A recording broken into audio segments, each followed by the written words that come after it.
It wasn't a choice. I never wanted it. It was bestowed upon me at birth, I think. My mother remembers me, being a tiny kid and beginning to, draw everywhere. It was just an innate thing that I was driven to do since I could pick up pencils and paper. This is a picture of my mother, which is a wonderful photograph of her when she was very young. This is 1939-ish, I think. Her contribution, to both my brother and I was that she understood being people who were not wealthy and we were people of color. The tough thing about American society was proving that you were worthy. And so in order to do that, you should know what they know. And the way to get that knowledge is by going to school. And what that offered you is that even though they may never like you, they may never accept you, they will have to respect you.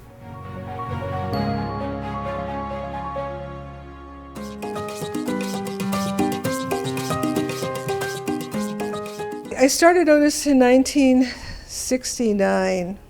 I was there for a year, and then, to the horror of my parents, they kicked me out for a year, the following year, because I was spending too much time with the political things I was involved in. By that time, I was illustrating the Aslan Journal at UCLA. I illustrated the Aslan Journal from its inception in 1970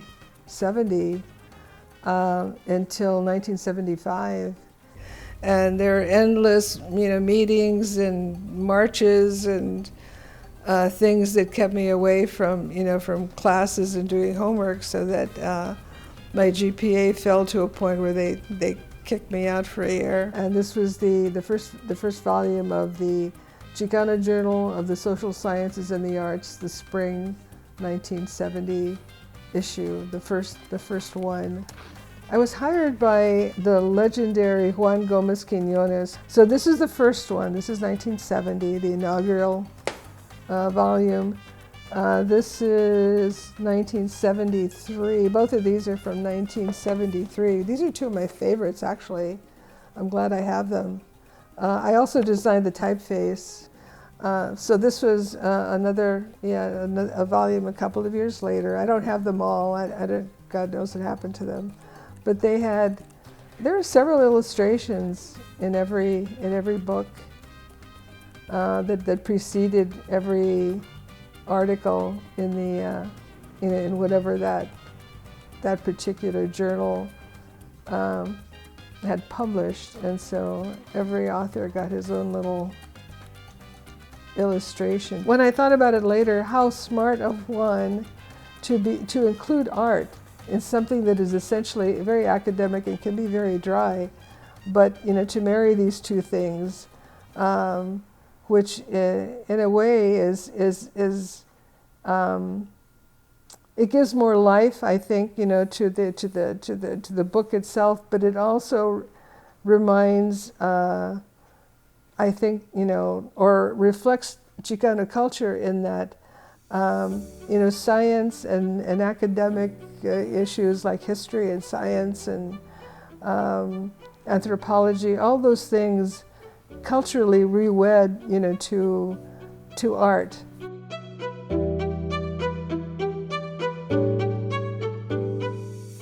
They were the greatest assortment of art teachers, professors that anyone could possibly have. I don't know that now you could duplicate them. Joe Muyaini, Alan Zasloff, there was Joe Martinek, Renzo Fenci. All these men, by and large, were immigrants or the first generation of European immigrants. Italy, France. Many of them had grown up with or had been trained in Europe and had Renaissance backgrounds. And that's exactly the way they taught us. We learned to do everything from the ground up. Charlie White in particular would send us out to MacArthur Park, which was right across the street in those days. And he would say, okay, take some paper, but find something to draw with when you go to the park.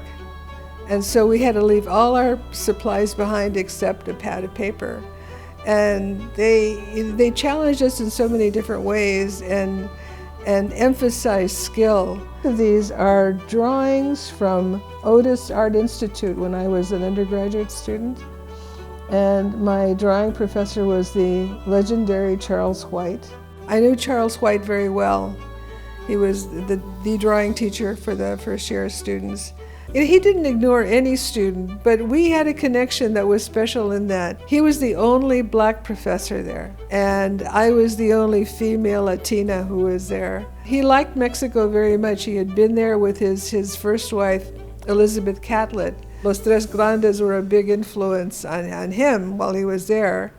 He and I kind of bonded in that student-teacher way where he was a serious mentor. It wasn't so much lecturing me about or trying to direct my abilities in terms of drawing, but he wanted me to begin to shape my point of view, and then use the skills I was acquiring or had acquired, to describe exactly what it is I wanted to say.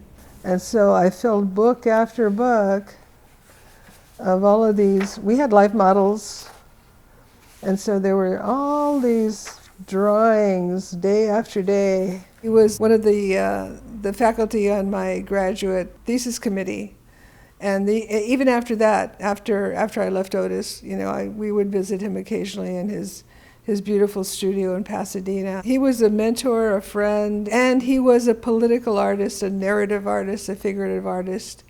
And I think the reason we got along so well is that I had the same kind of inclinations. He was an incredible influence, yeah.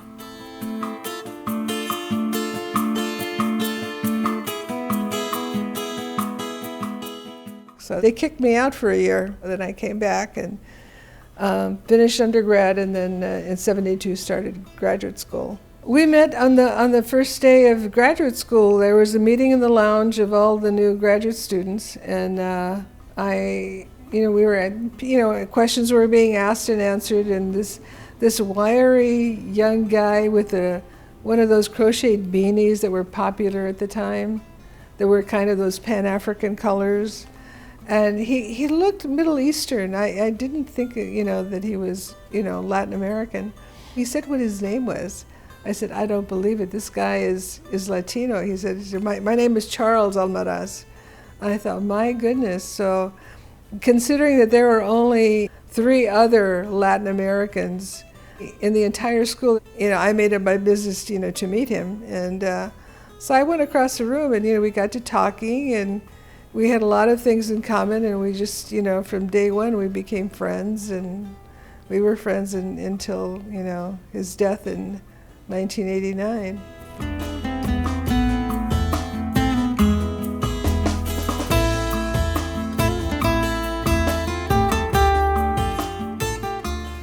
How did I join Los Four? This is a very much debated thing. My version, and I think the real version is that Carlos told the group, and this was, from Carlos, he told them, we really need a woman in the group. And he had to sell it because the other guys were not exactly, interested in adding anyone, much less a woman. But he pointed out to them that Osco had a woman. She was a founder of the group, and she was very important, to their aesthetic. And because Carlos was a committed Marxist, he wanted to, not just talk the talk, he wanted to walk it. And he said, we really need a woman. Judithe Hernández is a friend of mine. We were at Otis together. Her work is really great. And so I actually had to give them a portfolio to convince the other ones that I was worthy. And from what I understand, there was a vote. And I was voted in. And one person even, complimented me by saying, wow, yeah, she's great. She draws like a man. So on that basis, I was accepted.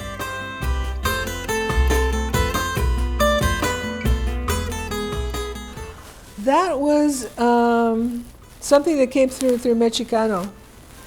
And it was a grant from the NEA, if I recall correctly, that paid the artist a whopping $150 So Carlos and I decided to partner up. Carlos, was very sensitive to the fact that, most of the murals that you could see in East LA were very male, Aztec warriors, with princesses draped over their arms and stuff like that. So he wanted to do a positive image, a powerful image of women. He chose Las Adelitas, the women who fought in the revolution in Mexico. Mine was a little more gentle. Mine was very gentle in comparison. It was a large figure of a woman as the backdrop, and from around her in her rebozo is a kind of a cavalcade of history of the participation of women in Mexican history and in Chicano history. And so you see, Aztec women, who are healers, and you see farm worker, women holding protest signs, and of course La Virgen de Guadalupe. On both sides of the mural, in Spanish and in English, it talks about how this mural is dedicated to the grandmothers, the mothers, and the daughters of Aztlán. And so I think, that was, without realizing it, we were protecting it. After nearly 50 years, that mural survived.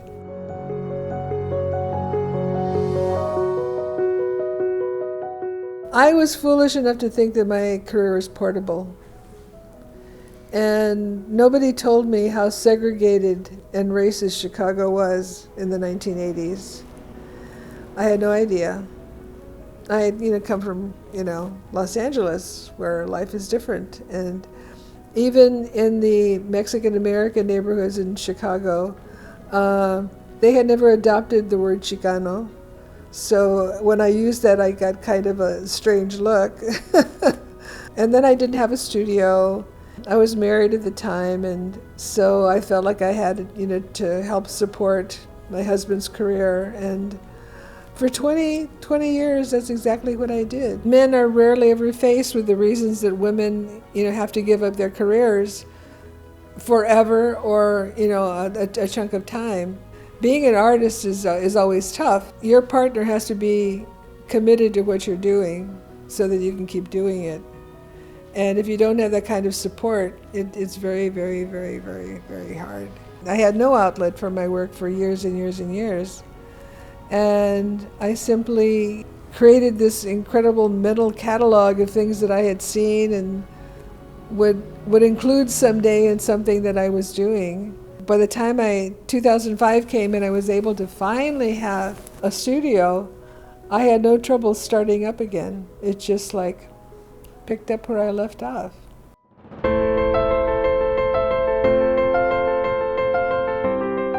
It was great. Coming home was always the objective for me.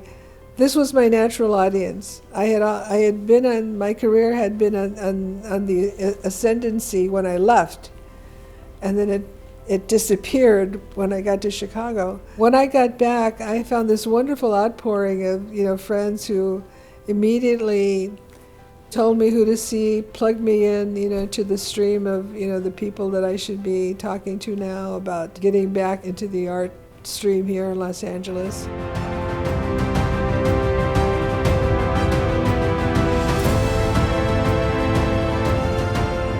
I think the most important thing that we have done, Chicanas, for Chicano art has been the very fact that we didn't go away. We were determined to have our voice be heard. And I may not agree with what you're saying, sir, but it is another way to see the issue. And maybe it's a way to deal with the issue. 13 years later, I'm having a retrospective at the Cheech. I've often told people, they ask me, well, what does this work mean? And I know it probably irritates them no end. I'm just the artist. I make these things, but most of the time I'm an automatic pilot. I'm not really sure where they come from. I bring this thing to you, and I hope that you will look at it thoughtfully and come to some conclusion about what it means. And you tell me.